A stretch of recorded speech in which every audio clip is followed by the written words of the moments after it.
Cameras all been formatted. Cards all good. Yeah, I'll keep this for a parts TV. Let it dry right out. Clean it. It's not going to do anything on a bad panel. So, anyway, get a good power supply and everything out of it. Round ferrites. Cool, I can fit a flyback ferrite inside those transformer windings. Flyback ferrite would fit through those.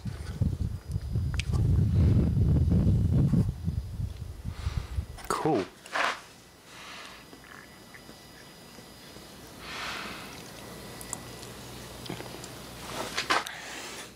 Crappy burning capacitors, but they're 105 degrees Celsius rated at least. Lead free, yep. That's your worst enemy there, lead free, bad for electronics. Crap sonic capacitors, 220 microfarad, 450 volt, 105 degrees Celsius. Samsung Electromechanics. Nice bridge rectifier there, big ass main power transformer. 207 volts, 205, 60, 15 volt, 12 volt, 16 volt. Lots of different voltages there. 12 inch, 15 inch, you know what it's supposed to mean.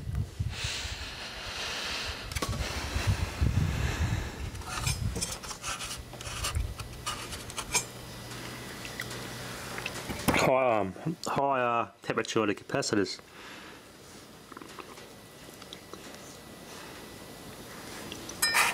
Y main board. Only for the first 2007.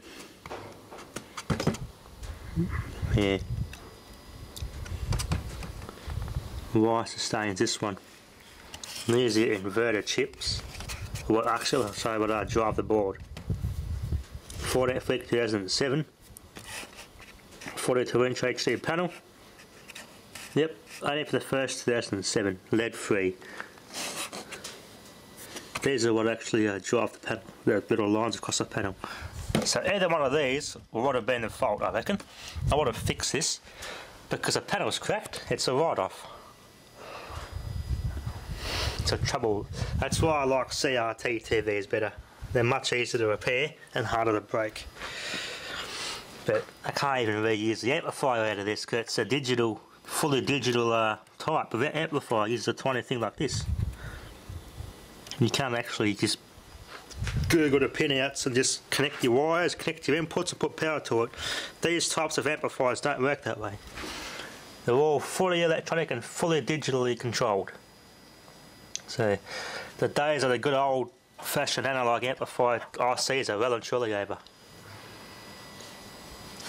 It really sucks. You can't hobby with electronics nowadays anymore because they're getting ever so smaller and smaller and smarter and smarter and more digital. It's one thing that really sucks about modern electronics. Anyway, let it dry right out. I'll test the power supply and everything and I get some good parts out of it. There's the main board here. X sustain board. 2-layer. So yeah, little traces here like inductors, inductance in the circuit there.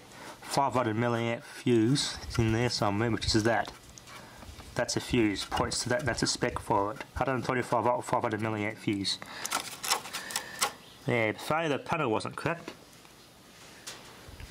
I would have got this going. So either one of these boards can get for next to nothing off eBay. I would have got this TV going, would have been a good TV.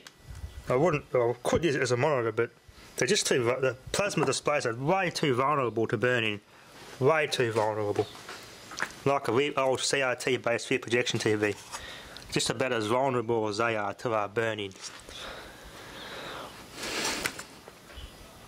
So anyway, I'll part of that. I kept the boards for parts, test everything. I kept this front glass and maybe make a nice photo frame out of it, hang on the wall. At least we can upcycle it. So it's not completely EOL. Plastic, not metal. It's all because there was weight on here and it was not square and twisted the panel and cracked it down that way. That's it. This moisture problem wouldn't have been so bad. I could have contact cleaned all this and gave it a really good blowout. Would have been fine. But yeah, the panel rid it off.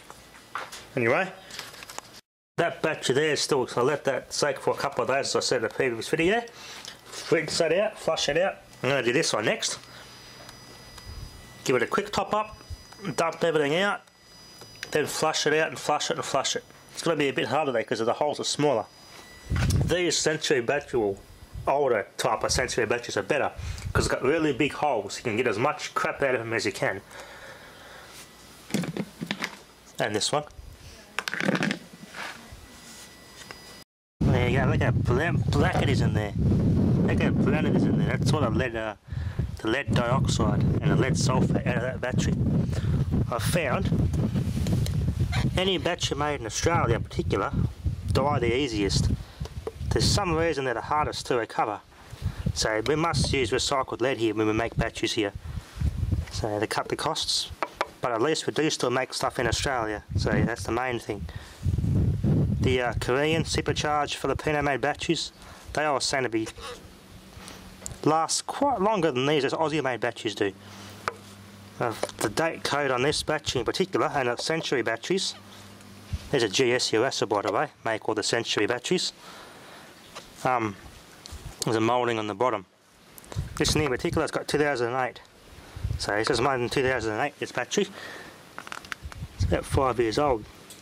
Still would have had about a fair bit of life left in it, probably about 80 to 90%. But because it's been used in the bush bombs, it's been drained completely dead when it was new, charged up okay to 100%, but I've used it in the bush bombs and yeah, cranking that bloody thing flat most of the time. When we first got that van, when it flooded all the time, is what killed this. So I could never get it above 30% health. So the best I could get it was 120 cold cranking amps. Now looking at those plates in there with the light, and they are brown. So that's lead dioxide. It's actually, yeah, the lead in this particular battery isn't that pure. So I always write that on there and know what's in these drums. Best thing to do is let this settle. All that stuff there has got to be disposed of by a chemical company properly. And you can see it's looks like there's grease or oil or something floating in there. That's what a bloody sulfate that was in this thing. Desulfator in the zapping it with that Noco charger on the boost mode took most of the lead sulfate out of the plates. Most of it's in there now, so it's cleaned the plates up as best I could. This is its 5th rinse, so I'm going to get as much of that crap out as I can. I want to get that inside of that battery as clean as I can prior to this conversion to alum. But yeah, I've got 3 drums of this so far. It has to be taken to an appropriate chemical disposal facility. I know landfills don't, or scrapyards don't. They just crush them up with the acid and all, let it out in the. There'll be somewhere they have to contain the lead though, in that form. But normally you have to let that settle. Neutralise the acid with bicarb, get the acid out through a coffee filter, refine it, and then it can be dumped. That way it's got all the lead traces out you can. Then the remaining sediment, lead, can be recycled the way you recycle lead. You see, yeah, take it back in. You got to find a chemical company that can do it in that form there. Anyway, let's get this flushed out a couple more times and I'll bicarb soda mixture it and get it all clean and let it sit for a couple of days. Yeah, this battery I've had to rinse out the most times. This is the dirtiest set of the most of them.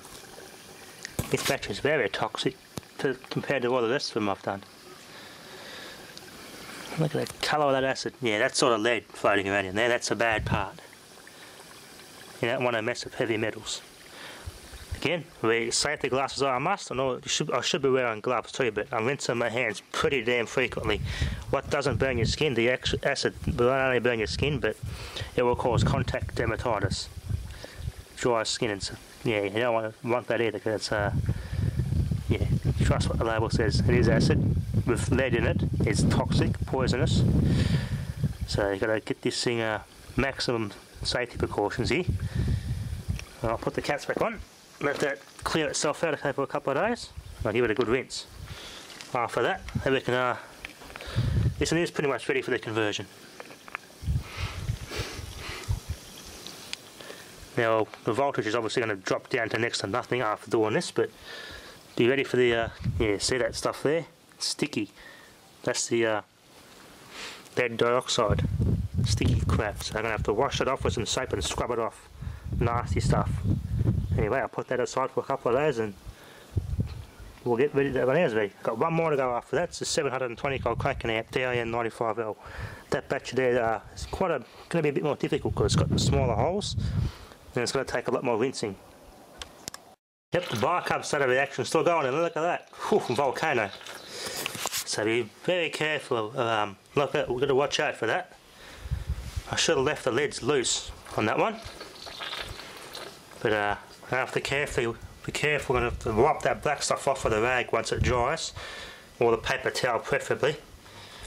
That way it's not going to be washed out in the water and get into the food chain. Anyway, let that sit there in that plastic tray, catch it all. Here's this next battery on the conversion list. Give it a good boost overnight. When I get a chance during the week, this will help release sort of the trapped lead sulfate out of the plates as much as I can before I can convert it. So this one here and this one are about the same condition wise, and that one's the best out of the three. So hopefully we'll get 1, 2, 3 very probably around 50% intact plate batteries. Give us quite a considerable amount of current hopefully after the conversion. This one's got about 80% plates left in it. The best out of them all. So we'll convert this one, that one, that one and that one. We'll see which ones are the best. The whole damn thing I'm going to clean up with that process, with the bicarb soda, and that one I'll wait. And that will be my control. That one there is, yeah, I cannot see much of the plates at all being intact inside that one. That's the old font, the old sticker top. I might tip it upside down, it's empty, so it's not going to be a hazard. No acid in there. I left it all dry out this one.